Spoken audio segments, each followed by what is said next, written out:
Hey friends, so it's June 20th, Friday, and I am quiet quitting. It's about lunchtime, and I come down here, get some sun. I love this when I have the pool to myself. I had the gym to myself this morning to do my shoulder workout. When I get to work from home, I don't need to set my alarm. I get up early enough that I can just enjoy a longer devotional and a little more time and go down a little later to the gym and then just work from home, do what I need to do, and then come down to the pool, especially if it's a nice hot sunny day out. So I'm really grateful for this, and grateful that I have this opportunity. I know a lot of people don't have this, and I just have to remember, always be grateful. So when I recently finished Second Kings, and I started Chronicles. First Chronicles is not that interesting, and so far it's a lot of genealogy. But I just reminiscing on Second Kings, there was it just basically ended up in a disaster in a way, with Manasseh becoming a horrible king in the end. And the last couple kings, it showed basically how Israel dissolved. I think 721 BC is about the time that God finally got fed up with Israel and dissolved. Israel dissolved. The kings were just so wretched. and then a couple chapters later, around in 2 Kings 20, I believe it was, Hezekiah became king, and he did right within in the eyes of the Lord out of all of the kings in that few decades. And during when they were restoring the temple, or they were I guess so many decades passed that they lost sight of God, and Hezekiah was born, became king, and as they were cleaning the temple up, the temple had become dilapidated and really old and basically unused. If there's any scholars out there listening to me, please forgive me if I don't get all the details right. I'm not a scholar. I'm an amateur, and I'm trying to learn the Bible. So if you know any better than me, please let me know this in the comments. But this is what my takeaway. Anyway, Hezekiah, they were cleaning up the temple, and they came across the holy book at that time, and he had one of his servants read it to him. And it says after he was finished reading and listening to this holy book, I don't think it gives a name. It was just a book. He tore his clothes. I love how they use tore his clothes. The Sadducees and the Pharisees, they tore their clothes whenever Jesus spoke, and it's just a funny expression. I guess it's the equivalent. Got pissed off. I don't know if they literally tore their clothes. I've never seen, the only person I've ever seen tear their clothes when they're angry is the Hulk, and that's a make-believe. So maybe they did it as an expression. It's just a weird expression. They tore their clothes. Basically, they got pissed off, and they went on a rampage, I suppose, broke things and threw things and yelled at people, and I assume that's probably including all of that. That's my own idea. And because he was angry with how they had fallen away from the way of following the Lord. And so he restored the temple and did right in the sight of the Lord. It just made me think, back on my own life, the times that I stopped reading the Bible, it's the same thing. Have you stopped reading your Bible? Do you know where your Bible is?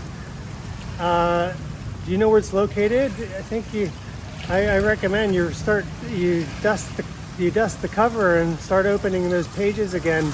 I've had periods of my adult life. I practically didn't read the Bible when I was a youth. I only read the Bible when I was at church. But I had moments throughout the last 30 years where I was very intensely reading the Bible.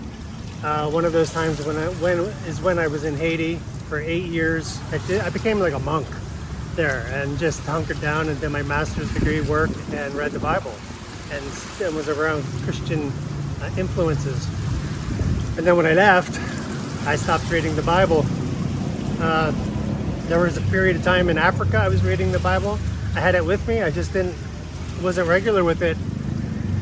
And there were places I went that I couldn't even go to church. So, I mean, I really kind of, I backslid, and it's my own fault. I am fully to blame for my own shortcomings there. But I have been an avid, since the passing of my mother. My mother's legacy was her belief, her faith, and I'm so grateful for that. She was so steady. She was so steady, you know, so many times I got frustrated with her, and I regret it. I thought I knew better or something, and she was a simple woman and simple faith, but she was unwavering in her faith, and she was the only thing she cared about. The only thing she cared about was her kids believed and trusted in God, because she didn't want their eternal damnation would have been the end of her. And it was the only thing she cared about for any of us. So I think that she, when she passed, you know, we were going through her things. I knew she had a lot of Bibles. I didn't know she had as many as she had. I think there's over 20 Bibles that she had left behind, and they were all red, all of them. You see markings through them, highlights. I'm reading her Charles Stanley Life Principles Bible now. It's a Bible it's set up, it's structured so you can read the entire thing. Some Old Testament, some New Testament, some Proverbs, some Psalms, and it's structured so you can read it within the year. I don't have a goal to read it in the year, but I am reading this particular Bible, and I like how it's structured, that I am getting a little bit of everything of the Bible that it has to offer. But there's highlights the whole way through it. And this is some one she bought in 2008. We've got every member of my siblings and their kids, everyone got at least one of her Bibles, at least one.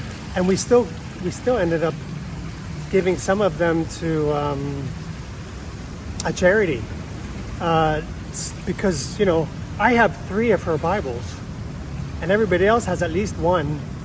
And we still had to give some and they were all used. It's just incredible just to see. I love, and it makes me feel close to her, because it was such an important part of her life. And it makes me feel close to her when I'm reading these, and I'm seeing her notes, and I'm seeing her highlights, and just imagining her hands, seeing her hands highlight certain parts in writing. And, yeah.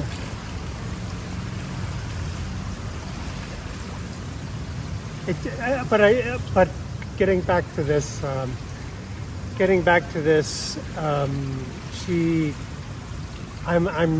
been reading since she passed, and so it's over a year and a half now, and I'm really happy. You know, I did a lot of self-development. I read a lot of self-development books. I spend a lot of time doing the self-development stuff and getting up early in the morning, experimenting, journaling, writing, and everything. And I feel like all of that is nonsense compared to just now all of my time, that spare time that I used in self-development, reading how to be better at different things and improve myself. The only book I needed was the Bible. The only influence I needed was God. And I regret the times that all those years, self-development. The only person that can make me better is God, and I see that. And fortunately, I have a beautiful, loving, God-fearing wife who is following who basically is a replica of my mother, and she encourages me to do the same. Her and I were just talking about when we go back to Laos when I retire. And I was just bringing up something, and she said, "You worry too much. You worry too much. You're thinking too much. God will take care of it. You know, we can have some ideas, but God will take care of it." And she's right. She just grounds me. I have to laugh every time she does it. You know, I start going off on things. You know, I said I'm a Westerner. We worry about everything. And here's a girl that came. You know, she basically came from nothing, and she worries about nothing. when she looks back, she says God just provided for her even in hard times. That's how she is. So thank God I have her. I wouldn't know what to do without her. So anyway, dust off your Bible, get back into the Word, and that's my encouraging words for today. I mean, this is on the cuffs of, when I look at world news, and now we're on the brink of the U.S. getting involved in the Iran-Israel conflict, and just ridiculous. We don't know what's going to happen there. The stock markets are probably going to tank today, Friday the 20th, June the 20th, so we'll see. But yeah, I got to put my trust in God. I got to let Him work things out the way they're supposed to work out, and then just make sure I'm walking in the path He set out for me. So I'm going to end that there before I ramble any longer. This was Friday the 20th. Maybe I will add something tomorrow if I have some extra thoughts. And all right, everybody, take care. God bless, and take it slow. June 20th, 2025. What am I talking about? This is Suan Pool. This is the park we used to come to every evening for many years after I came home for work. And it's been closed since February this year because they're supposed to be renovating it. But we just came in and they hardly did anything. They've hardly done anything to it. So it's been closed 5 months now, and just I heard that they didn't even do anything for the first 3 months. So, but it looks like, except for close it off, and it looks like they just started to break things up. So people are not sure why it's taking so long. I guess maybe money and budget. But why do you start something that you don't have money for? That's what I don't understand. But this is kind of typical. They originally said maybe 3 years. 6 months, 6 months to 9 months to get it ready, but we're already halfway through the year. This won't be ready. It hardly looks like they've done anything, but clearly is run down. They're not even manicuring any of the plants or the grass, nothing. So it almost looks like it's falling apart. Yeah, we missed coming here. This is where Dad would come and visit her friend, walk with her friends. I would listen to my podcasts and listen to other things. And one of the friends that she used to meet and walk here, what she called her team, she just found out she's in the hospital dying of liver cancer. So just like that, in January we're walking together. She's having a good time with them, and then just 2 or 3 weeks ago, she found out that lady, one of her friends, they just reconnected online, is dying of cancer, and she just went to visit her a couple days ago with some of their friends. She's dying of cancer, and she's gonna be gone in a couple days, if not weeks. So this is another reason, another reminder why I want to stop working. I want to stop sitting in an office. I want to stop having to deal with difficult people and arguments and stupid talking. What we do is, the mission is good, but it's that process to serve the mission that I just can't take anymore, and it's just not worth it. Just last week, couple ridiculous arguments. I mean, people were getting upset over stupid stuff. And I just don't want that anymore. I'd rather get upset over my own personal stupid stuff with my own family, spending my own time with them, and not dealing with difficult people sitting in an office, not even at my home. You're probably it's probably sounding pretty redundant now, but yeah, this is why I want my time to be with my wife. We can live simply, we can live easily, we can live very happy on very little, and enjoy life for as long as we have it. Everybody take care.